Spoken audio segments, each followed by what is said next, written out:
জুলাই আন্দোলনের অন্যতম সমন্বয়ক ওসমান হাদির ওপর হামলাকারীদের ধরতে সরকার সর্বোচ্চ চেষ্টা করছে বলে জানিয়েছেন তথ্য ও সম্প্রচার মন্ত্রণালয়ের উপদেষ্টা সৈয়দা রিজওয়ানা হাসান।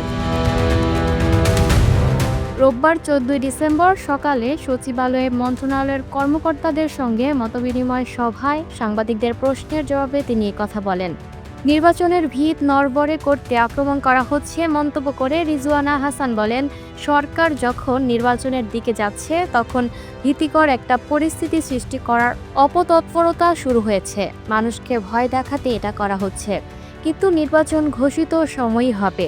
নির্বাচনের মাধ্যমে জনগণ অপতৎপরতার জবাব দেবে। ষড়যন্ত্রমূলক সংঘবদ্ধ অপতৎপরতার অতীতেও মানুষ রুখে দিয়েছে। সব অপরাধী ধরতে সরকার সর্বোচ্চ চেষ্টা করছে। নির্বাচনের ভিতটা দুর্বল করে দিতে এই আক্রমণ হয়েছে।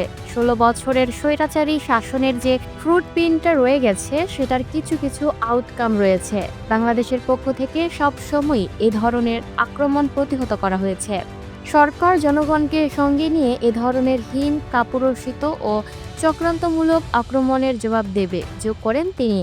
তথ্য ও সম্প্রচার মন্ত্রণালয়ের উপদেষ্টা দাবি করেন, আইন শৃঙ্খলা পরিস্থিতি নিয়ন্ত্রণে রাখতে সরকার ও বিচার বিভাগের মধ্যে সমন্বয় আছে। সমন্বয়হীনতা থাকলে পরিস্থিতি আরও খারাপ হতো। অজামিনযোগ্য মামলায় আসামির জামিন প্রসঙ্গে তিনি বলেন, বিচারক চাইলে জামিন দিতে পারেন, আবার জামিন না দিলে সমালোচনা করা হয়। একদিকে বলেন বিনা বিচারে জেলে আটক রাখা হয়েছে, আরেকদিকে বলেন জামিন দিতে। এ সময় বিকৃত তথ্যের মাধ্যমে যেন কেউ নির্বাচনের পরিবেশ নষ্ট করতে না পারে সে ব্যাপারে সচেতন থাকার আহ্বান জানিয়েছেন Rizwana Hasan. Lucky Akter, up to date news, Dhaka.